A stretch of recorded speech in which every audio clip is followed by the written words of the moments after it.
Nagaa akkam jirtan hordoftoota Nagaa TV baga deebitanii gara chaanaalii keenyaa nagaadhaan dhuftan. Har'allee barumsa afaan Ingiliffaa afaan Oromootiin isiniif qabadhee dhufeen jira. Maalidhaa kan barannu garaagarummaa who, where, what, was kan jedhu garaagarummaa kana namoonni baay'een yeroo isaanitti ulfaatu yeroo isaan rakkisu laalaa jechuudha. Keessattuu warroota eegaltootaaf baay'ee isin fayyadaa jechuudha. WH question kan jedhaman ni jiranii isaan garaagarummaa isaanii adda baasnee akkamitti beekna kan jedhu ilaaluudhaaf jechuudha. Who maal jechuudha? Where maal jechuudha? What maal jechuudha? Was maal jechuudha kan jedhu ilaalaa jechuudha. Maal isinitti fakkaate barattoonni haaraa taatan chaanaalii kanarratti afaan Ingiliffaan barattu akkasumas afaan Amaariffaattis barachuu dandeessanii jechuudha. Kallattiidhaanis yoo barachuu barbaaddan jalqabarraa kaasnee isin qo'achiisnaa isin barsiisnaa jechuudha. Kallattiidhaan ni dubbistanii iimoodhaan teelegiraamaan yookaan ammoo zuumiidhaan barachuu ni dandeessan. Ni dubbisuu dandeessu lakkoofsa bilbilaan iimoodhaan yookaan ammoo waatsaappiifaadhaan jechuudha. Bilbilaan yeroo baay'ee nu argattanii dhiifamaa kanaafiyyuu waatsaappii yookaan iimoo yookaan teelegiraamaan osoo nu dubbistanii deebiin keenya dafnee isin deebisuu dandeenya jechuudha. Okay, kanaaf maalidha mee garaagarummaa isaan? Who jechuun who laala amma qabadha har'a. Who jechuun eenyu? Who eenyu? Who is she? Isheen eenyu? Who is he? Inni eenyu? Who jechuun eenyu jechuudha. Naaf qabadhaa tan. Who yoo jedhamtan eenyu jechuudha. Dhumarratti fakkeenya sirriitti ilaallaa hin dhiphatinaa jechuudha. Fakkeenya inni ilaalla dhumarratti garuu ammaaf maal jechuudha?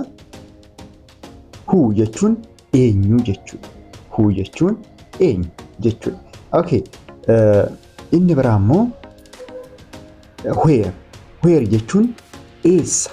Where jechuun eessa jechuudha. Where jechuun eessa jechuudha. Where yoo jedhamtan eessa. Where eessa. Maal jedhaa asirratti asking about a place jedha. Amma kan yoo laaltanii jiraattan who eenyu kan jedhu is about asking about what person waa'ee namaa gaafachuu jechuudha. Who yoo ta'e where yoo ta'e immoo asking about place just place means maalidha iddoo jechuudha. Waa'ee iddoo gaafachuu jenne maal fayyadamna? Where kan jedhu fayyadamna jechuudha. Where iddoo gaafachuudhaaf isin fayyaddi ilaalama. Where eessa jechuudhaafis fayyadamtanii jechuudha. It's just asking about a place. Okay, next what.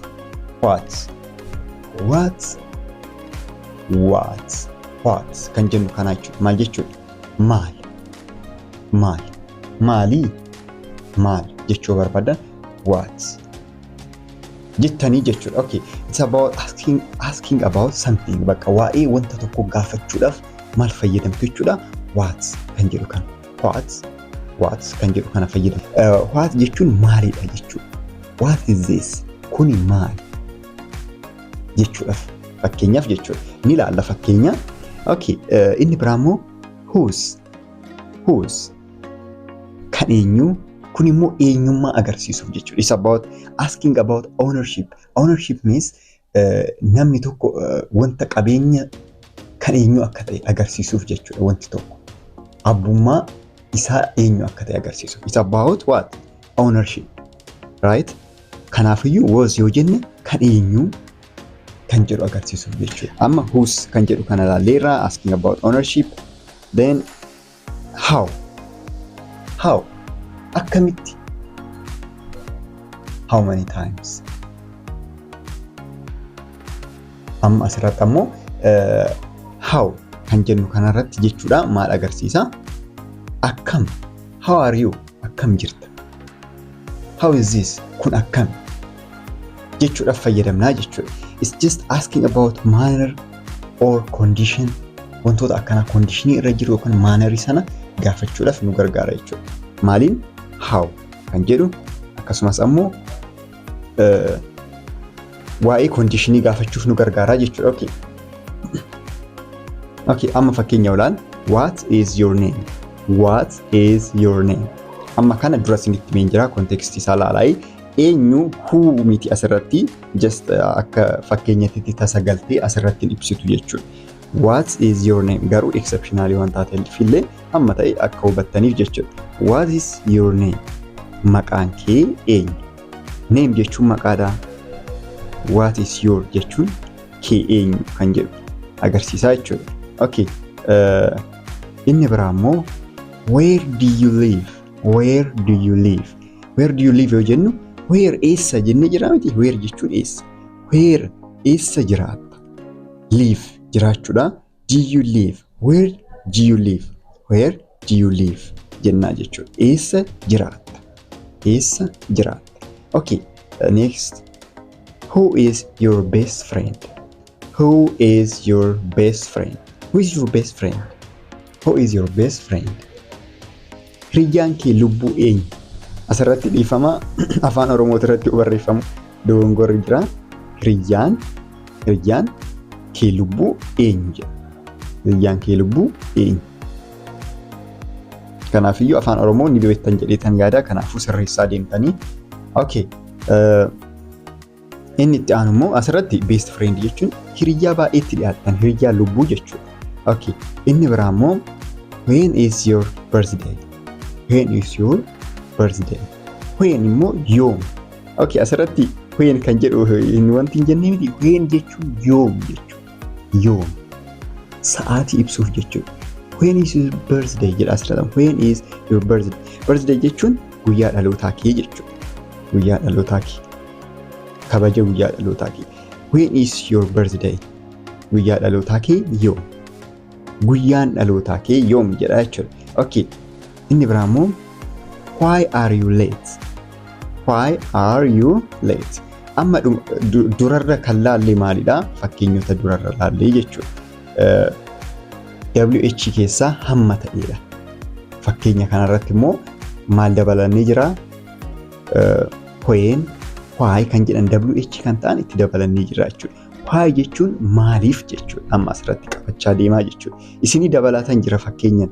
Why jechuun maaliif sababa gaafachuuf jechuudha. Is asking about what? About the reason. Kanaafiyyuu why are you late? Maaf barfatte? Okay. Asirratti ammoo how are you feeling today? How are you feeling today? Har'a maaltu sitti dhagahamaa jira? Wanta sitti dhagahamu miira kan kee hubachuuf yoo barbaade feelingin yaa miira sitti dhagahamaa jirudha. Okay, today har'a how are you jechuun wanta sitti dhagahamu how akkam jirta akka jechuutti jechuudha. Akkamiin sitti dhagahamaa jira? Maaltu kan jedhurraa yaa akka kontekstiitti dhiibnee too garas finne malee kan sitti dhagahamaa jiru akkamitti feel gochaa jirta kan jedhu agarsiisaa jechuudha.